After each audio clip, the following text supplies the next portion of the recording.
Kovur nomination ప్రక్రియ ప్రశాంతంగా మొదటి రోజు జరిగిందని నెల్లూరు రూరల్ డీఎస్పీ వీరాంజనేయ రెడ్డి తెలిపారు. ఆయన రిటర్నింగ్ అధికారి కేంద్రం వద్ద నామినేషన్ బందోబస్తు నిర్వహించారు.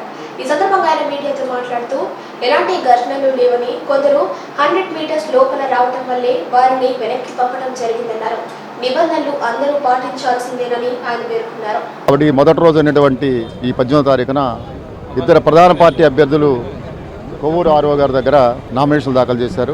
వైఎస్ఆర్సీపీ నుంచి నల్లపరెడ్డి ప్రసన్న కుమార్ రెడ్డి గారు, అలాగే తెలుగుదేశం పార్టీ నుంచి ఏమిరెడ్డి ప్రశాంత్ రెడ్డి గారు నామినేషన్ దాఖలు చేశారు. అదేవిధంగా ఒక ఇండిపెండెంట్ కూడా నామినేషన్ దాఖలు చేశారని తెలుస్తుంది. ఇందులో election commission of India guidelines ప్రకారం ఇన్సైడ్కి ఆర్ఓ రూమ్ కాంపౌండ్లోకి ఓన్లీ క్యాండిడేట్ +4 మాత్రం అలౌ చేయాలి. అదేవిధంగా అలౌ చేశాము. ఎలాంటి ఇబ్బంది లేకుండా అవాంఛనీయ జరగకుండా సజావుగా నామినేషన్ ప్రక్రియ దాఖలు చేయండి.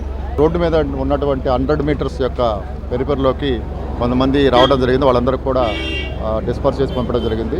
ఎలాంటి అవాంఛనీయ సంఘటనలు జరగకుండా చేసింది. పటిష్టమైన బందోబస్తు సంబంధించి 2 డిఎస్పీలు, 6 మంది సిఐలు, ఒక 10 మంది ఎస్ఐలు, 100 మంది కానిస్టేబుల్స్ని బందోబస్తులో నియమించారు.